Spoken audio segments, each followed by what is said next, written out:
Hey everyone, and welcome. Today we're jumping headfirst into the world of motion. And I promise, by the end of this, the physics behind something like a speeding car, it's going to feel totally intuitive. Concepts like speed and acceleration, you're going to get them for real. So let me ask you something, right off the bat. Right now, as you're listening to this, are you sitting still? Are you completely at rest? I mean, most of us would say, yeah, of course. But when you're talking about the world of physics, yeah, you might want to think again. Because get this, even though you feel completely stationary, you're on a planet that's spinning like a top. That planet is whipping around the sun at a mind-boggling 30 kilometers per second. And our entire solar system? It's hurtling through the Milky Way galaxy. So no, you are absolutely in motion. So what does all this mean? It boils down to one super important idea. Rest and motion are relative.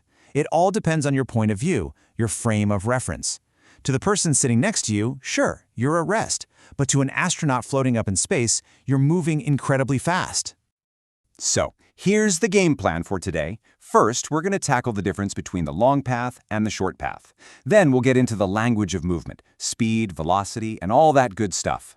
We'll look at the two main personalities of motion, unlock 3 master keys to predict it, and then we'll put it all together. Let's do this! All right, let's jump right into our first section. See, to really get motion, we have to nail down 2 basic ideas first, distance and displacement. And we're going to do it with a quick story. First up, we've got distance. Now, this one's pretty straightforward. It's the total ground you cover, the entire path you travel. Just think about the odometer in a car. It doesn't care which way you turn, it just keeps adding up every single meter you move. So, picture this. Our friend Shanti goes for a walk. He goes 5 meters north, hangs a right and walks 5 meters east, and then hangs another right and goes 5 meters south. So what's his total distance? Easy. We just add it all up. 5 plus 5 plus 5, he walked a total of 15 meters. But now, let's talk about displacement. This is where it gets interesting. Displacement doesn't care about the scenic route you took. Nope, it's all about the shortcut, the straight line from where you started to where you ended up. So, let's go back to Shanti's little journey. He walked 15 meters, right? But his displacement is only 5 meters east. Why? Well, think about it. He started, went up, over, and then back down. The direct line from his starting point to his final spot is just that 5-meter stretch to the east. So let's break this down. Distance is what we call a scalar. It's just a number, like 15 meters. That's it. But displacement is a vector. It has a number and a direction, like 5 meters east. And here's a fun one. If you run a lap around a 400-meter track, your distance is 400 meters. But because you end up exactly where you started, your displacement is 0. Crazy, right? Okay, you with me? Now that we've got distance and displacement sorted, we can start learning the actual language of movement. This is how we describe what's happening. These are the big 3. Speed is just what your speedometer says, how fast you're going. It's your distance divided by time. Velocity, well, velocity is speed that knows where it's going. It's your speed and your direction. So that's displacement divided by time. And acceleration, that's any change in velocity. Speeding up, slowing down, or even just turning a corner. That's all acceleration. You know, it turns out that all motion, everything, can be sorted into 2 basic types. I like to think of them as 2 different personalities. You've got the steady, predictable one, and then you've got the one that's a bit more chaotic and always changing. And here they are, side by side. On the left, we've got uniform motion. Think of it as the chill one. The speed is constant, which means there's 0 acceleration. The perfect example? A car with cruise control set on a long, straight highway.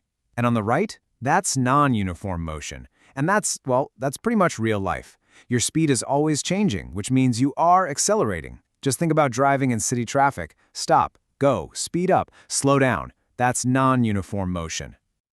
Now, here's where it gets really cool. For any object that's moving with a constant acceleration, physicists came up with 3 incredibly powerful equations. I like to call them the 3 master keys, because with them, you can basically predict the future of that object's motion. The first key lets you figure out how fast something's going to be going. It links your final speed to your starting speed, your acceleration, and how long you've been moving. It answers the question, so what's my speed going to be? Our second key is all about finding out how far you've gone. If you know how fast you started, what your acceleration is, and for how long you've been going, this formula will tell you exactly where you'll end up. This is the where am I equation. And the third key? This one's a fantastic shortcut. It's timeless, literally. It connects your final speed directly with how far you've gone, and you don't even need to know how much time it took. It's perfect for when time is the missing piece of the puzzle. So to use these keys, you just need to know the cast of characters. You've got U for your starting speed, V for your final speed, A for acceleration, S for how far you went, and T for time. Just figure out what you know and what you need to find, then pick the right key for the job. Okay, all this theory is great, but let's roll up our sleeves and see how these master keys actually work. We're going to solve a classic physics problem, the kind you see all the time. So here's the deal. A car is sitting at a stoplight, so it starts from rest. Then it accelerates at a nice, steady 2 meters per second squared for exactly 5 seconds. First question, how fast is it going at the end? We need our how fast key. V is equal to U plus AT. We just plug in the numbers. Starting speed, U is 0, A is 2, T is 5. Boom. The final velocity is 10 meters per second. Okay, next, how far did it travel? We grab our how far key.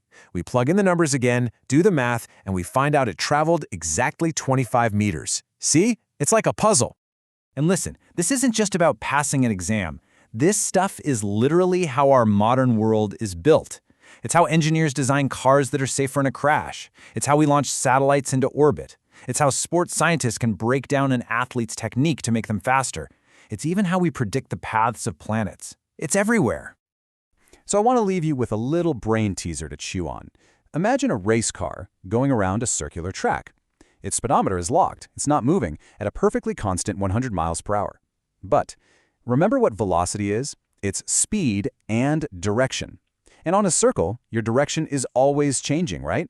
So, if its velocity is changing, even though its speed is constant, is the car accelerating? I'll let you think about that one. Thanks for tuning in.